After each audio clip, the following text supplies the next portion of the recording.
boa tarde, meus amigos. Estamos dando início à nossa live dessa terça-feira, dia 29 de outubro do ano de 2024. Sejam todos bem-vindos. Nossas lives acontecem diariamente, às terças, quartas e quintas-feiras, nesse horário, às 17 horas, horário de Brasília, 15 horas, horário do Acre. E nossas transmissões são simultâneas através das plataformas do YouTube, do Facebook e do Instagram. E pela Rede Amigo Espírita. Então os amigos podem buscar aí melhor sinal, melhor imagem, melhor som, para acompanhar com qualidade a nossa transmissão. Vamos então dar início cumprimentando aqui os amigos do chat do YouTube, que já estão aqui conosco, a Maria de Fátima Cunha, que nos acompanha de Volta Redonda, no Rio de Janeiro. Bem-vinda, Maria de Fátima. Os amigos estão chegando aqui também pelo Instagram, pelo Facebook.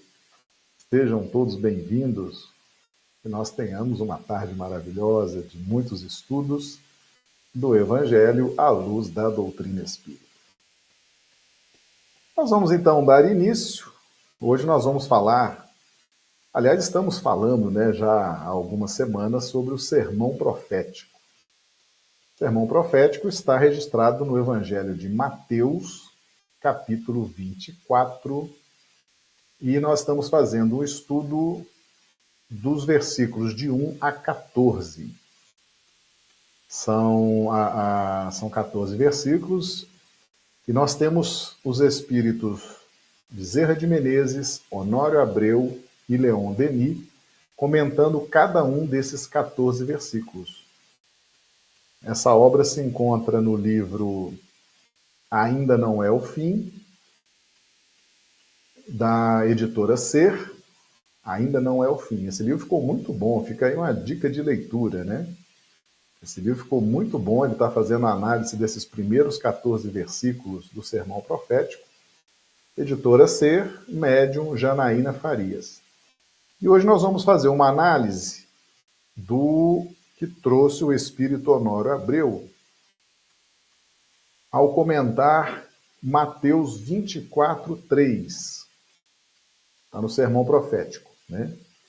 E muitos virão em meu nome dizendo, eu sou o Cristo, e enganarão a muitos. Mateus 24:3. Tá? Então nós vamos trazer aqui, Mateus 24, de 1 a 14. Eu vou ler aqui até o versículo 4, né? Até 5, para a gente contextualizar. E quando Jesus ia saindo do templo, aproximaram-se dele os seus discípulos, para lhe mostrarem a estrutura do templo. Jesus, porém, lhes disse, não vedes tudo isto? Em verdade vos digo que não ficará aqui pedra sobre pedra que não seja derrubada. E estando assentado no Monte das Oliveiras, chegaram-se a ele os seus discípulos em particular, dizendo, dize-nos, quando serão essas coisas? E que sinal haverá da tua vinda e do fim do mundo? E Jesus, respondendo, disse-lhes, acautelai-vos que ninguém vos engane. Porque muitos virão em meu nome, dizendo, eu sou o Cristo, e enganarão a muitos. Tá? Então é esse versículo 5 do capítulo 24 do Evangelho de Mateus, que nós vamos fazer a análise hoje. Ele aqui hoje está sendo comentado pelo espírito Honório Abreu. Então vamos fazer aqui a leitura da referência. Eu sempre trago textos, né? Os amigos que nos acompanham sabem que a gente sempre traz os textos, que é para o pessoal poder verificar depois, né? Poder ler também, né? Então a gente traz os textos, faz a leitura e em seguida o comentário, tá? Cumprimentar aqui antes a Ana Paula Pimenta Lemos, que nos acompanha de Belo Horizonte. E ela pergunta aqui, poderia me explicar o que é sermão profético? Sermão profético foi dito por Jesus quando ele fala da nossa evolução, do processo de evolução, principalmente depois da vinda dele, né? O que iria acontecer depois da vinda dele. Então ele faz uma projeção, ele como um Cristo, né? Um espírito puro, que já percorreu esse caminho que nós percorremos. Então ele faz uma projeção, ele já diz o caminho, o que vai acontecer depois da vinda dele, depois do que ele fez, do que ele ensinou, qual o efeito disso em nós, né? Quais as batalhas íntimas, as batalhas coletivas, o despertamento da centelha crística, o Filho do Homem, né?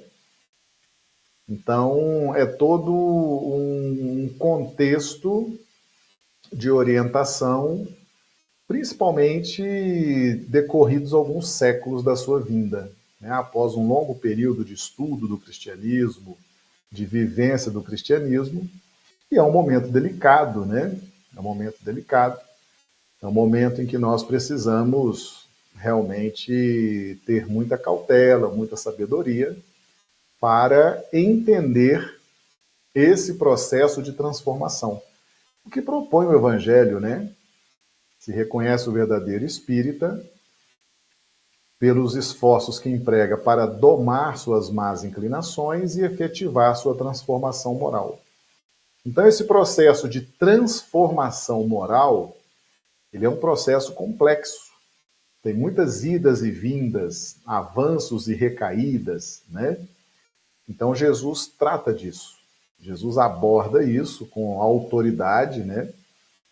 Ele é o mestre, ele já passou por isso, ele já fez a sua evolução há milhões e milhões de anos, conhece bem esse caminho que nós estamos trilhando, então ele vem nos orientar nessa trajetória. Então, o sermão profético é um sermão de revelações.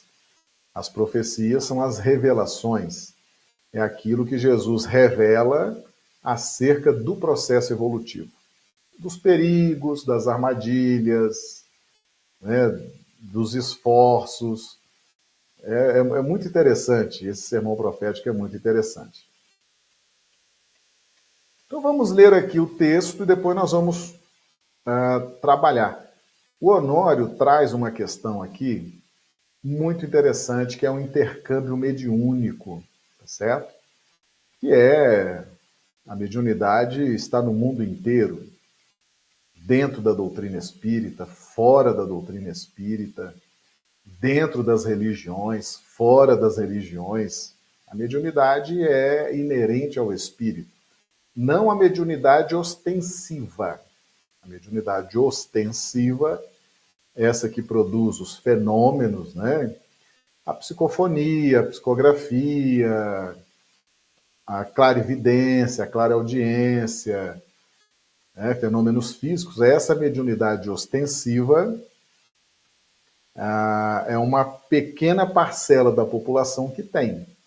Mas nós temos a mediunidade mental. A mediunidade mental todos nós temos, tá certo? Então o Honório vem trazer essa questão do intercâmbio mediúnico, tá certo? E mais especificamente, a mediunidade exercida nos trabalhos mediúnicos, na mesa mediúnica, nas casas espíritas, né? Hoje você tem centenas, talvez milhares de casas espíritas aqui no Brasil e praticamente todas elas têm a sua reunião mediúnica. Algumas têm uma, duas, três ou até mais reuniões mediúnicas, né? Então, essa questão do engano, né? E muitos virão em meu nome dizendo, eu sou o Cristo, e enganarão a muitos.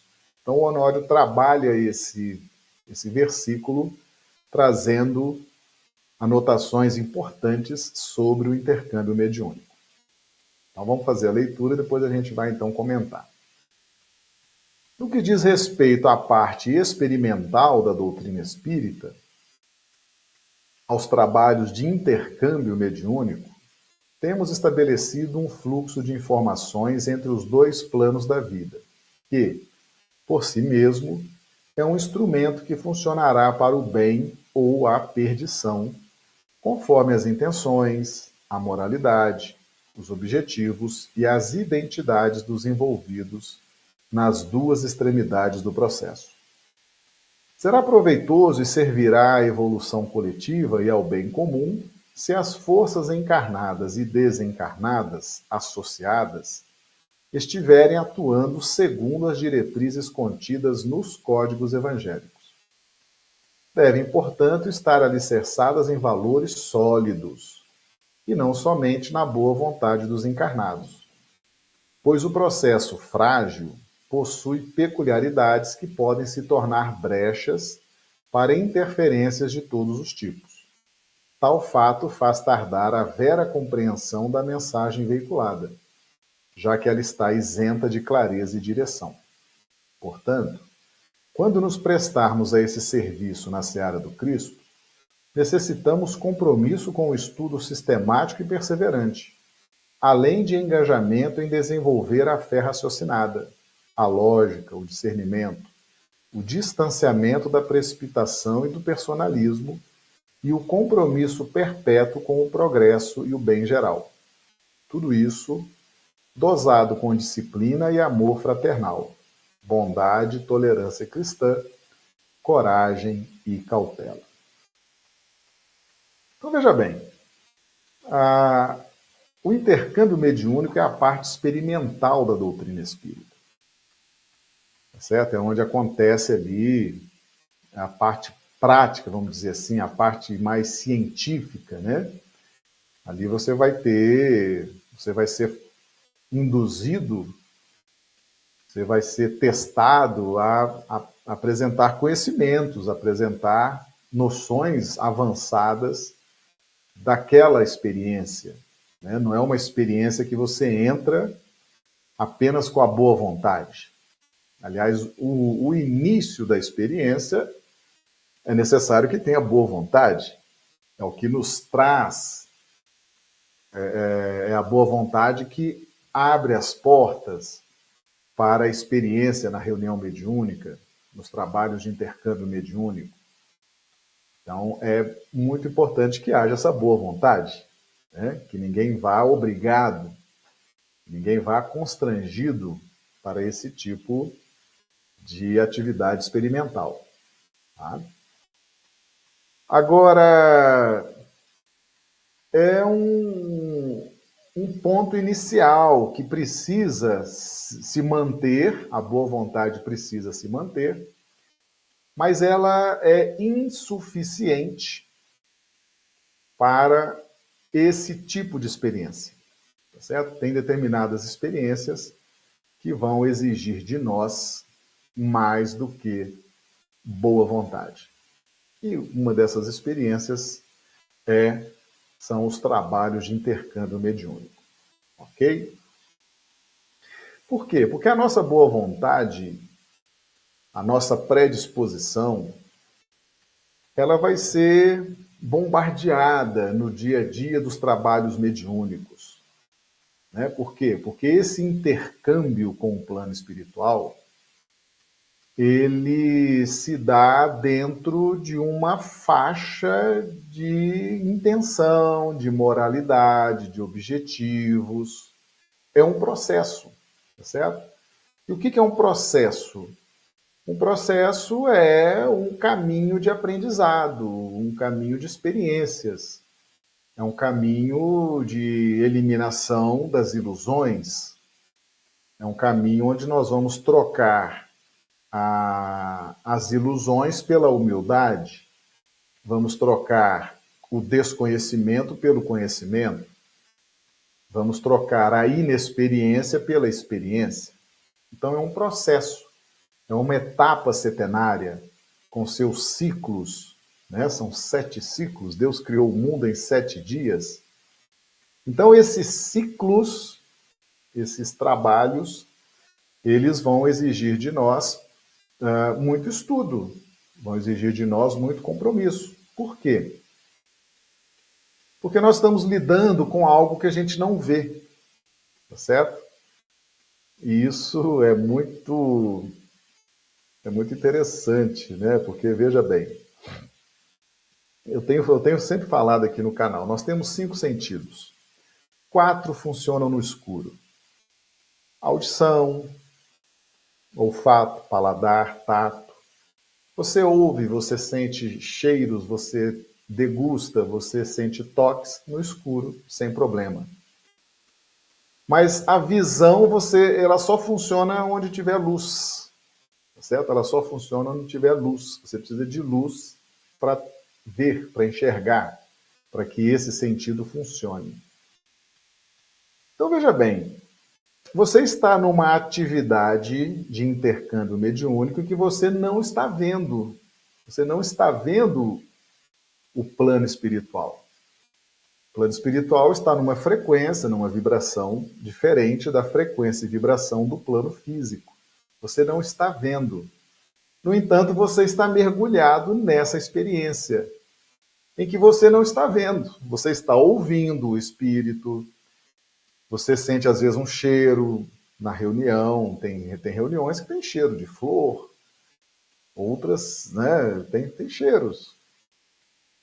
Certo? Você está mergulhado numa experiência em que você tem 4 sentidos que estão ali sendo estimulados. Mas a visão, você não está vendo. Você não está vendo a entidade que se comunica, você não está vendo a ambiência espiritual. E aí vem aquela questão, mas como é possível se relacionar numa experiência sem a visão? Sem ver o que acontece no plano espiritual? É aí que entra a questão da luz, né? Então, a luz que faz com que a gente enxergue é a luz íntima. São as luzes espirituais, são os valores, as virtudes, o conhecimento, tá certo? A nossa transformação, a nossa evolução. São esses valores por dentro que permitem que a gente entre numa experiência dessa, que a gente não está vendo o que está do outro lado, e a gente possa navegar, a gente possa fluir numa experiência tão complexa, né? Então, eu posso ouvir um espírito falar. Às vezes o espírito incorpora no médium, o espírito escreve uma mensagem, né, através da psicografia, mas eu não estou vendo. Eu não estou vendo a identidade do espírito, eu não estou vendo a luz do espírito, eu não estou vendo o estado, o corpo perispiritual daquele espírito. Então eu não sei.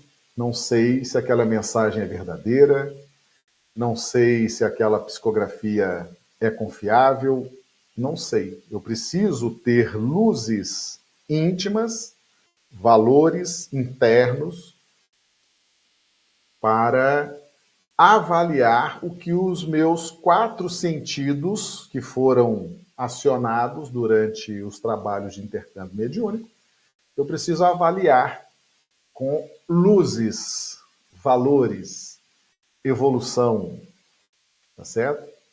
O que está acontecendo.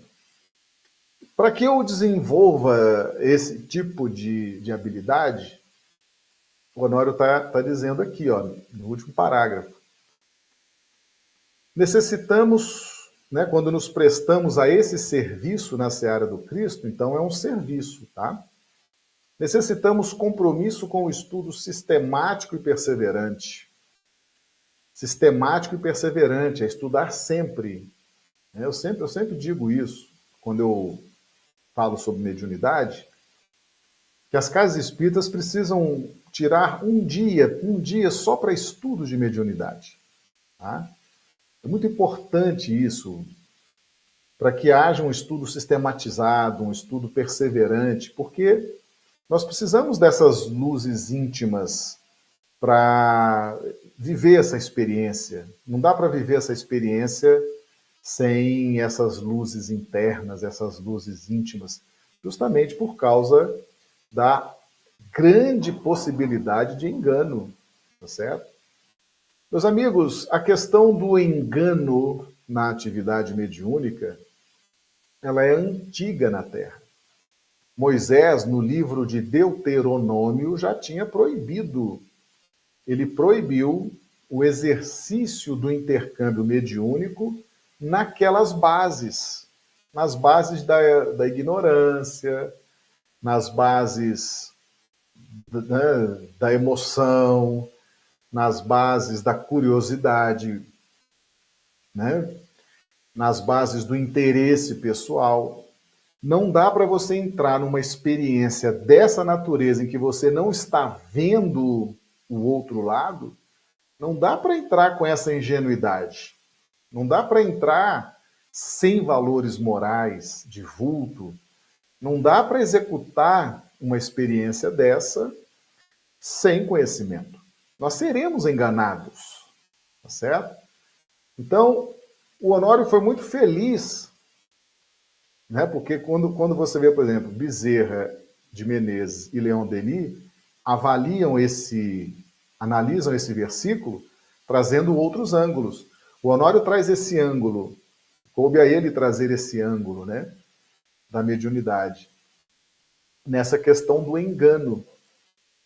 Então, a falta de visão íntima, a falta de luzes íntimas, a falta de autoconhecimento leva ao engano, tá certo? O engano, ele é muito mais nosso do que nessa relação de intercâmbio mediúnico, tá certo? Se eu estou com conhecimento, se eu estou fortalecido nas bases doutrinárias do Evangelho e da doutrina espírita, principalmente o Livro dos Médiuns, tá certo? Quando você abre o Livro dos Médiuns, a primeira folha que está no Livro dos Médiuns, Kardec está lá dizendo, olha, esse livro se destina a ensinar aqui os perigos, as dificuldades, né, a que estão sujeitas as pessoas que trabalham nessa parte experimental, tá certo? Então perceba-se que Moisés já havia proibido isso por conta dessa questão do engano. A mediunidade ela só veio a ter um start depois de Jesus, em Pentecostes, tá certo? O que aconteceu em Pentecostes? Os discípulos de Jesus pregavam o evangelho em línguas, tá certo? Pregavam o evangelho em línguas. Por que eles pregavam o evangelho em línguas? Porque ali havia vários forasteiros. Forasteiros são pessoas que vinham de outros países, de outras regiões, que falavam línguas diferentes daquela língua ali, daquele local. Então, os discípulos, através da psicofonia, eles não conheciam aqueles idiomas, então eles falavam para os romanos, para os árabes, para esse, para aquele, falavam na língua daquelas pessoas, para que elas pudessem entender o Evangelho. Então, esse foi o fenômeno de Pentecostes. Então, a partir daí, e isso foi depois de Jesus. Jesus já tinha até subido aos céus, né? Depois disso, você tem esse start na mediunidade, e a mediunidade, então, foi o grande alicerce do cristianismo. Mas por que Jesus restabelece esse fluxo da mediunidade? Porque agora a humanidade tinha os valores morais que Jesus trouxe, entende? Então, a partir de Jesus, a mediunidade ganha esse influxo, essa força. Começa com Pentecostes, né? E nós tivemos 2 Pentecostes. O grande Pentecostes, que foi esse dos discípulos de Jesus, e nós tivemos um segundo Pentecostes, dos gentios. Na presença de Pedro e de outros apóstolos, os gentios começaram a pregar em línguas também, né? E Pedro, naquele momento, reconhece que o cristianismo seria efetivamente uma doutrina mundial, universal, né? Então, a partir dali, a partir de Pentecostes, você inicia todo um trabalho de intercâmbio mediúnico consciente. Aquilo que Moisés proibiu continua proibido. Detalhe, anote isso aí, você que gosta de anotar. Aquilo que Moisés proibiu continua proibido. Ou seja, para praticar a mediunidade de qualquer jeito, sem conhecimento, com interesses pessoais, sem lógica, sem fé raciocinada, sem discernimento, sem boas intenções, sem preocupação com a moralidade, isso continua proibido, tá certo? Isso nunca foi revogado, não, tá certo? O que Jesus dá esse recomeço na mediunidade é porque ele veio, e ele como governador espiritual do planeta, ele como modelo e guia da humanidade, deu as diretrizes, tá certo? Então, a nossa mediunidade que nós praticamos nas casas espíritas é fundamentada nos ensinamentos de Jesus, conforme está codificado por Allan Kardec, principalmente nas obras da codificação. Tá certo? Então, veja bem, quando o Honório traz isso aqui, ó, quando nos prestarmos a esse serviço na Seara do Cristo, necessitamos compromisso com o estudo sistemático e perseverante, além de engajamento em desenvolver a fé raciocinada, a lógica, o discernimento, o distanciamento da precipitação e do personalismo e o compromisso perpétuo com o progresso e o bem geral. Tudo isso dosado com disciplina e amor fraternal, bondade e tolerância cristã. Tá? Então, veja bem. O que acontece? Tá? E o Honório prossegue aqui. Vamos continuar essa leitura para a gente depois comentar. Assim procedeu o nosso emérito codificador Allan Kardec, quanto ao controle das comunicações na codificação da doutrina. E por haver ele agido assim, poderemos consultar para nosso desenvolvimento o item 36 do capítulo 2 do que é o Espiritismo, os itens de 262 a 267 da segunda parte do Livro dos Médiuns e os itens 6 e 7 do capítulo 21 de O Evangelho segundo o Espiritismo. Esses tópicos irão nos esclarecer ainda mais sobre o versículo que ora colocamos em reflexão. Na primeira carta de João 4:1, o apóstolo amado nos recomenda não dar crédito a qualquer espírito, mas antes verificar com todos os meios possíveis se os espíritos procedem de Deus. Essa conhecida advertência deixa-nos, desde aquela época, cientes de que sempre foi objetivo da providência a parceria entre os dois planos da vida, como uma associação de responsabilidades que comungam do ideal de desenvolvimento da revelação confiada a nós por Deus. A estrutura de trabalho modelar, portanto, diferencia-se da mera definição de funções de um polo como receptor e de outro como transmissor. Sendo assim, ambos os planos devem se irmanar de tal modo ativos no processo que diminuirão substancialmente o risco de se deturparem as mensagens concedidas pela providência com as manchas da dificuldade humana. Então veja bem, o que o Honório está trazendo aqui? Esse intercâmbio mediúnico, meus amigos, ele é projeto de Deus. Os desencarnados com os encarnados, certo? Trazendo revelações, instruções, orientações. Esse processo entre os dois planos, ele sempre existiu e sempre vai existir. Mas o mais importante não é isso. O mais importante não é esse intercâmbio mediúnico. O mais importante é o que nós vamos fazer depois desse intercâmbio.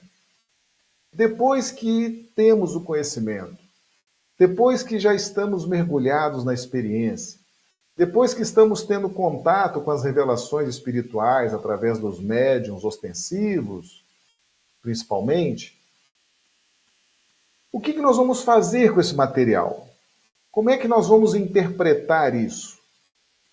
Então, já passou o tempo da gente ficar deslumbrado com os fenômenos mediúnicos, com a incorporação de um espírito, né? Num médium. O médium às vezes muda de voz, às vezes gesticula de uma forma diferente do seu habitual, né? O fenômeno em si, a comunicação em si, não é o mais importante.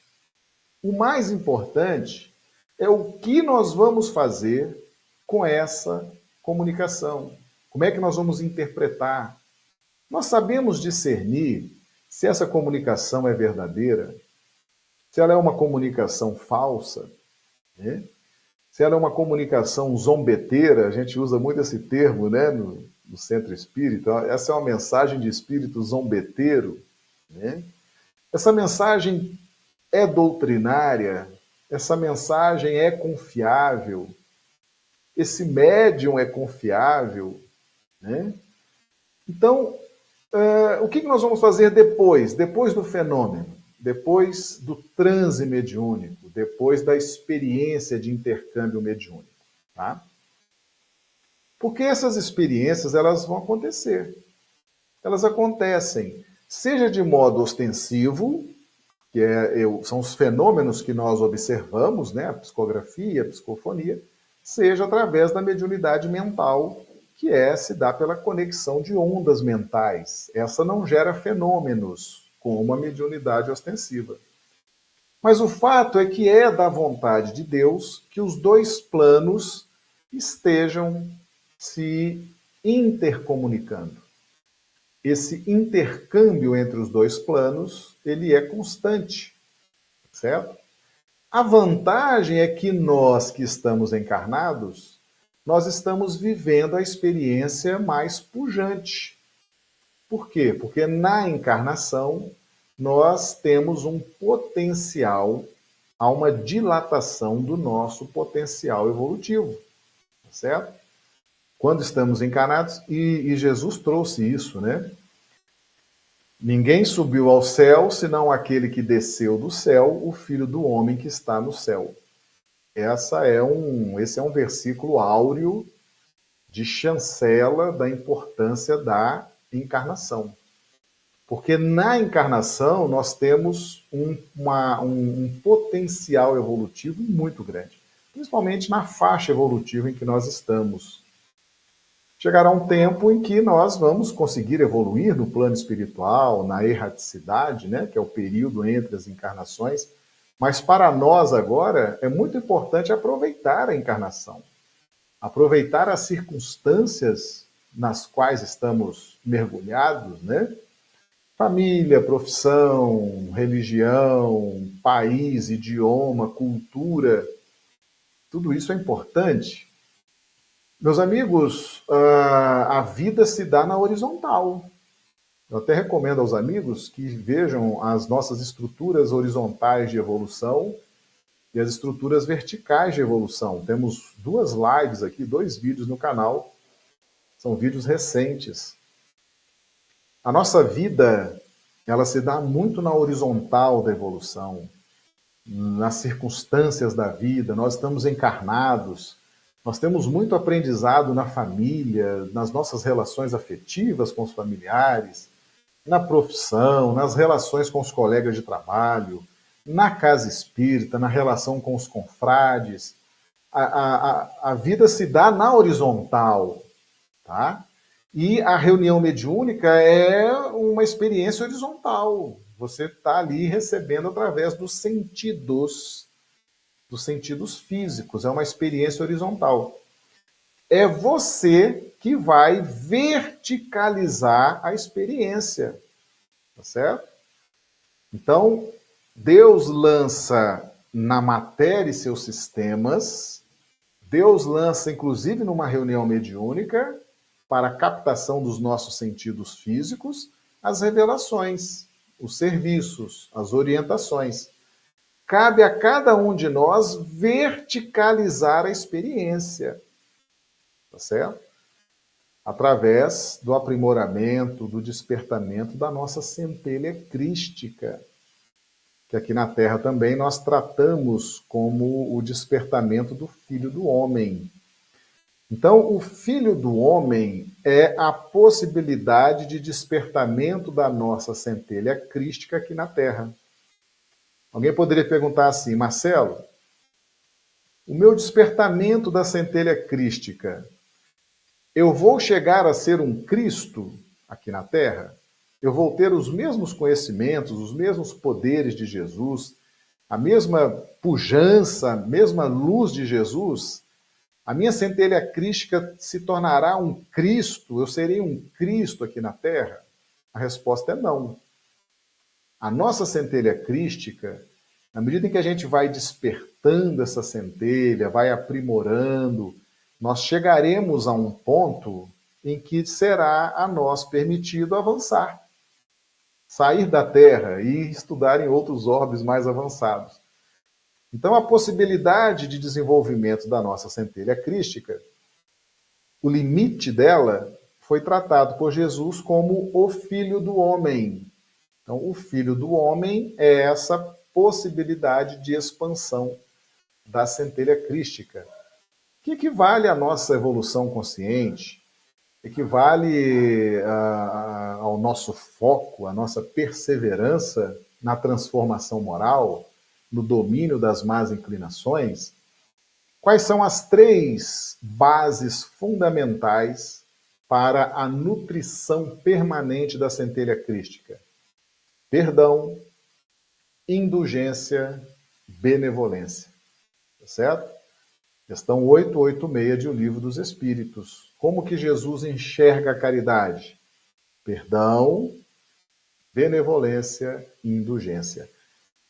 É a base, né? São os 3 pilares de sustentação desse despertamento da nossa centelha crística. Alcançando essa condição de Filho do Homem, aí Jesus nos autoriza a estagiar em outros orbes mais avançados, né? Teremos outras experiências mais avançadas, tá certo? Deixa eu cumprimentar aqui a turma do chat do YouTube. Leão, boa tarde, moro próximo de Belo Horizonte, Montes Claros. Bem-vindo, Leão, nosso amigo lá de Montes Claros. Também conosco, Efigênia Melo, de Belo Horizonte. Bem-vindo, Efigênia Melo. Valfrido Franco, que nos acompanha de Curitiba, Paraná. Bem-vindo, Valfrido Franco. Ana Paula pergunta se o Honório é o colega do Chico Xavier. Sim, de outras vidas, né? Nessa vida eles tiveram poucos contatos. E a Denilza Maria também, que nos acompanha de Manaus, no Amazonas. Bem-vinda, Denilza. Os amigos aqui também no Instagram, no Facebook. Sejam todos bem-vindos. Então, meus amigos, sempre haverá intercâmbio do plano espiritual com o plano físico. O que é o mais importante? É o intercâmbio? Não. O intercâmbio é a parte, vamos dizer assim, operacional. É o que faz acontecer. É a dinâmica. O que interessa a nós é os bastidores dessa mecânica, né? Qual a nossa intenção na reunião mediúnica? Quais os nossos interesses? Nós estamos trabalhando nossa evolução moral? Nós estamos trabalhando a correção da nossa ótica de vida? Né? Porque os 2 planos, por exemplo, o que vai determinar a proteção espiritual no plano físico é o empenho dos encarnados. Se eu estou bem intencionado, se eu estudo, se eu me empenho, se eu sou perseverante, se eu tenho boa vontade, se eu estudo, se eu me empenho, eu terei no plano espiritual uma equipe espiritual de mentores que vai ter sintonia, afinidade com o que eu sinto. E vai, então, haver nessas duas equipes, de encarnados e desencarnados, uma desenvoltura conjunta, tá certo? Agora, se eu não me transformo, né, se eu entro para uma experiência mediúnica só com boa vontade, o que é só boa vontade? Eu estou lá todo dia. Que hora começa? Às 7 horas? Eu estou lá 15 para 7. Né? Estou disposto a fazer a prece, estou disposto a fazer um comentário de uma leitura, estou disposto a servir uma água fluidificada, estou disposto a arrumar uma mesa. Boa vontade, boa vontade. Eu estou presente, eu estou ali, estou cheio de boa vontade. Mas isso é muito pouco para um trabalho mediúnico, tá certo? A boa vontade, ela é muito bem-vinda, ela é muito importante, mas é muito pouco, né?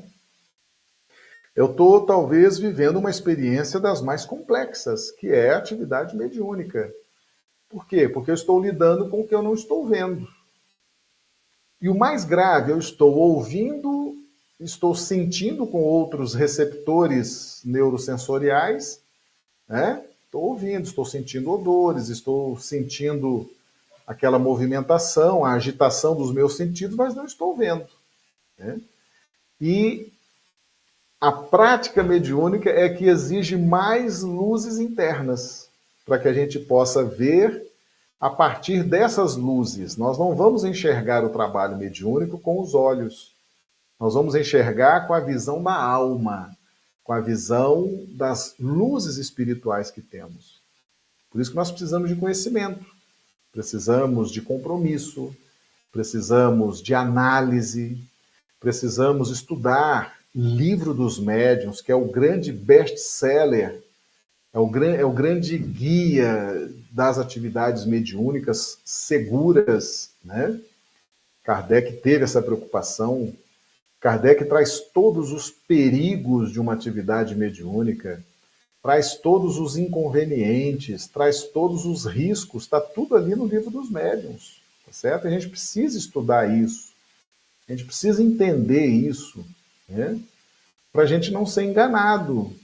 Porque nós é que nos enganamos. Se eu entro numa atividade dessa ingênuo, eu estou me enganando. E serei enganado pelas entidades que se aproximam ali daquele grupo, né? Olha como que o Honório fecha aqui esse texto. Falsos cristos, falsos profetas, haverá ainda e por muito tempo, pois a ilusão ainda faz morada na mentalidade humana. Mas burilando-nos por meio das reformas intelecto-morais propostas no Evangelho, de fato iremos nos adiantar na jornada. Para tanto, cabe aos dois planos de evolução a contribuição ativa com o companheirismo proposto por Jesus, sem milindres e sem sobrecargas, a qualquer dos lados do sistema, atendendo ao bom senso e ao amor cristão. Ao seguir esse programa voltado ao progresso, seremos como o bom aluno que guarda horas de estudo fora da classe regular. Deixaremos assim de ser falsos cristos por nossa vez e nos desobrigaremos de mais compromissos com a ilusão, além daqueles com os quais temos nos debatido nas sendas terrestres. E garantiremos ainda maior segurança aos nossos trabalhos na terceira revelação. Coloquemos à prova todo espírito que se aproxima de nosso trabalho com Jesus, começando, certamente, por nós mesmos, conforme nossas intenções. Então, se nós perguntarmos assim, a cada trabalhador de casa espírita, qual a sua intenção? O que você busca? O que você almeja trabalhando aqui na casa espírita, frequentando as palestras públicas, frequentando os estudos, frequentando a reunião mediúnica? Qual a sua intenção? Aonde você quer chegar? Por que você está aqui? Né? Então, essas são perguntas que nós temos que fazer para nós mesmos, tá certo? Temos que fazer para nós mesmos. Eu vou dar um exemplo aqui. A gente está há muitos anos lidando com reunião mediúnica, né? A gente dirige grupos mediúnicos há muitos anos, muitos anos. Então nós já formamos vários médiums, continuamos com esse trabalho de formação de médiums, formação de grupos. E numa reunião mediúnica é comum a gente receber ex-trabalhadores espíritas, tá certo? Então, pessoas que estavam encarnadas, eram trabalhadores de reunião mediúnica, desencarnaram e depois de um tempo é autorizado que elas venham até o nosso grupo, até um grupo espírita, um grupo mediúnico, compartilhar suas experiências, para servir de exemplo, né? Para dar aquelas dicas valiosas, né? E uma vez eu atendi uma trabalhadora espírita que ela trabalhava em reunião mediúnica. Era trabalhadora de reunião mediúnica, ela dialogava com os espíritos, dialogava muito bem, né? Tinha muito conhecimento, tinha desenvoltura, né, no idioma. E teve um dia que uma entidade se manifestou no médium, ela dialogava com esse médium, né, com as entidades que se manifestavam pelo médium, e depois de algum tempo ali dialogando, o espírito falou: eu vou te esperar na sua desencarnação. Vou te esperar. O espírito era um espírito endurecido, né? Era um espírito difícil, duro, cruel.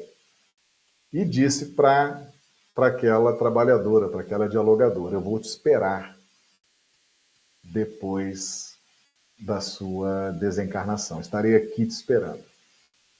E ali terminou a reunião, os anos se passaram, e quando ela desencarnou, ali estava o espírito, aquele espírito duro, cruel, recebendo ela.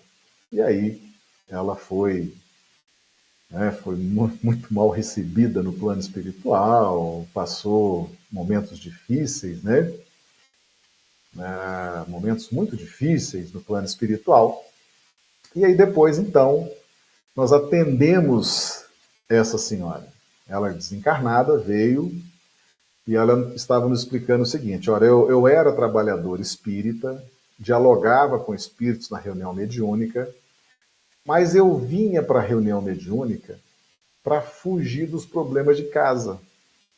Eu tinha uma relação muito ruim com meu marido, com meus filhos, e encontrava no centro espírita um alívio, né, para aquele tormento que era a minha vida familiar.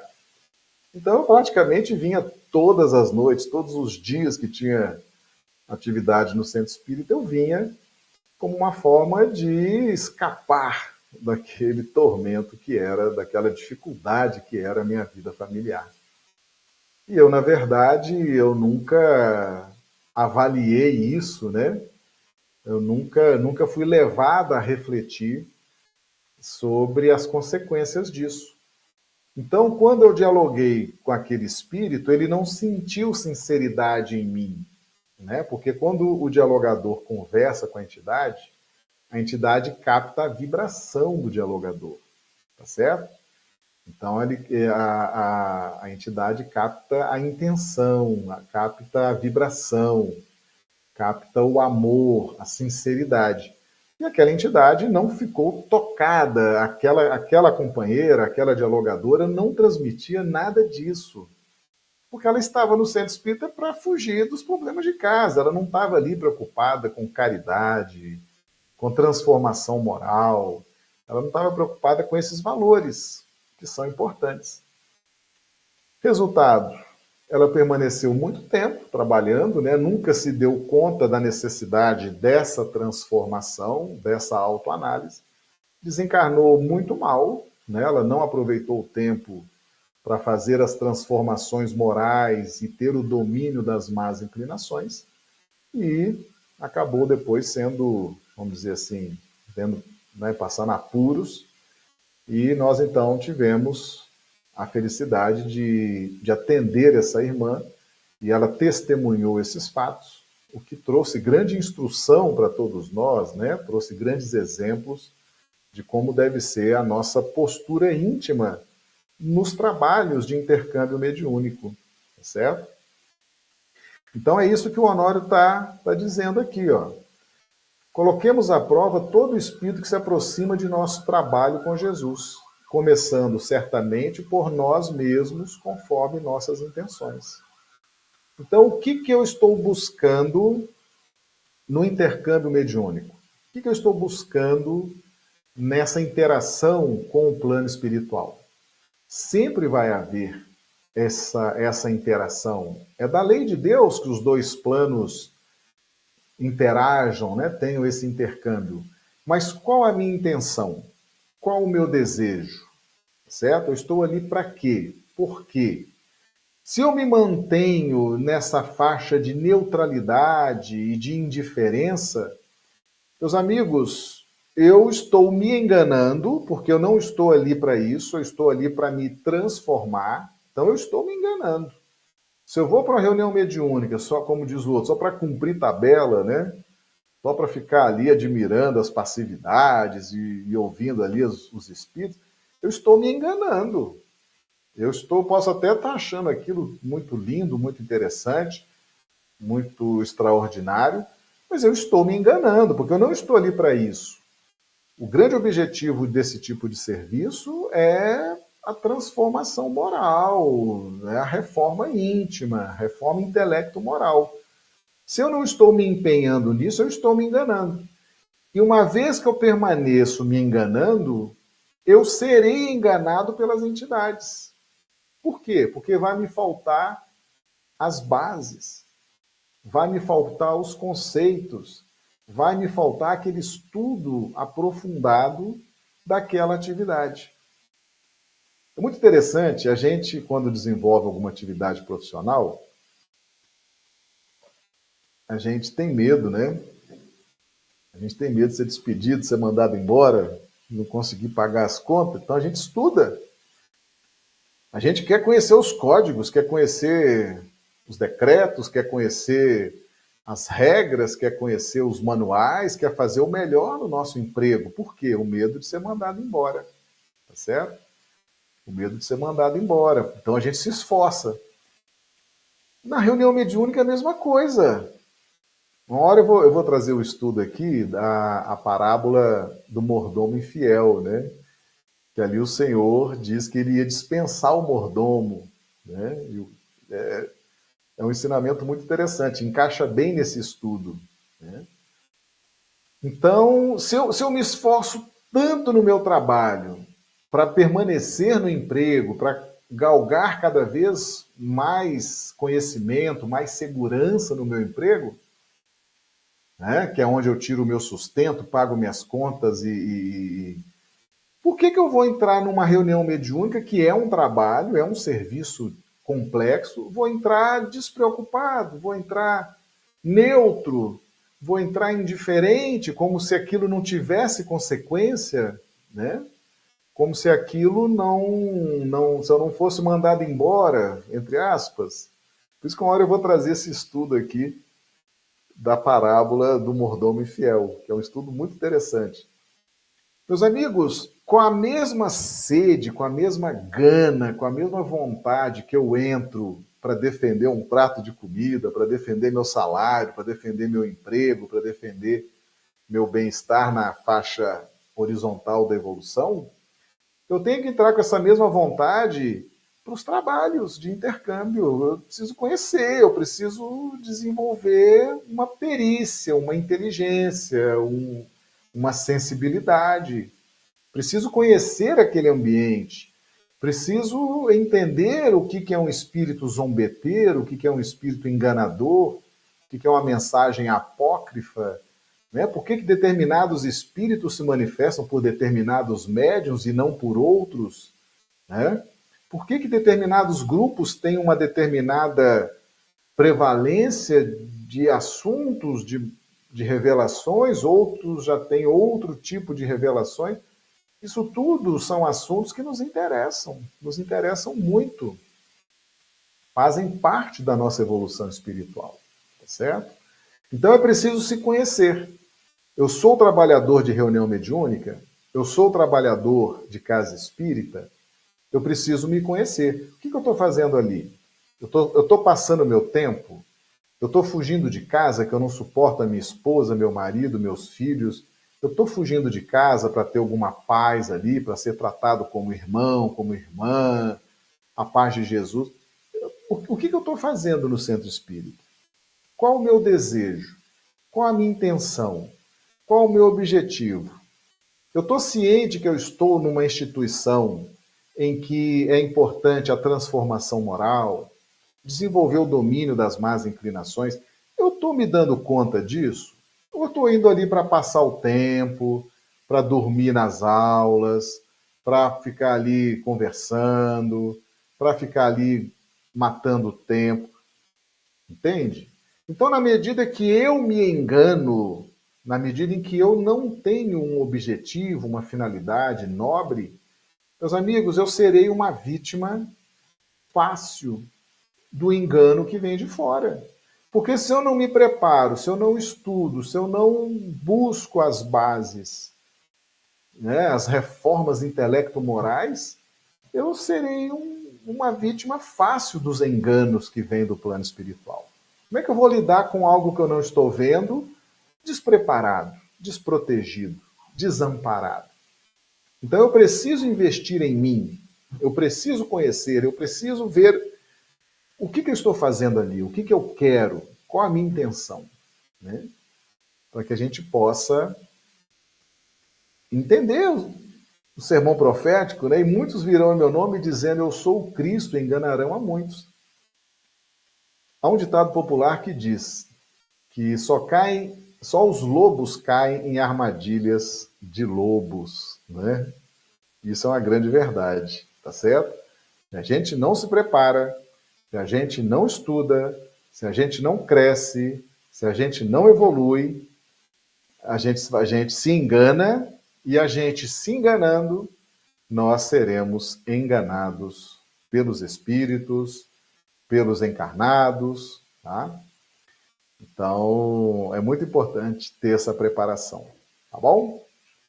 Muito bem, o nosso tempo está chegando, mas já fica o convite para amanhã darmos aí sequência nos nossos estudos, né? Nossas lives acontecem às terças, quartas e quintas-feiras, nesse horário, 17 horas, horário de Brasília, 15 horas, horário do Acre, né? Então, amanhã daremos sequência nesse mesmo horário. Agradeço a presença de todos os amigos que nos prestigiaram aqui no chat do YouTube, do Instagram, do Facebook. É sempre uma alegria muito grande poder estar com todos vocês aqui. Meus amigos, rogamos a Jesus que nos dê uma noite de terça-feira maravilhosa, uma noite de sono reparador das nossas energias. E amanhã a gente volta a conversar um pouco mais sobre o Evangelho à luz da doutrina espírita. Grande abraço a todos, muito obrigado.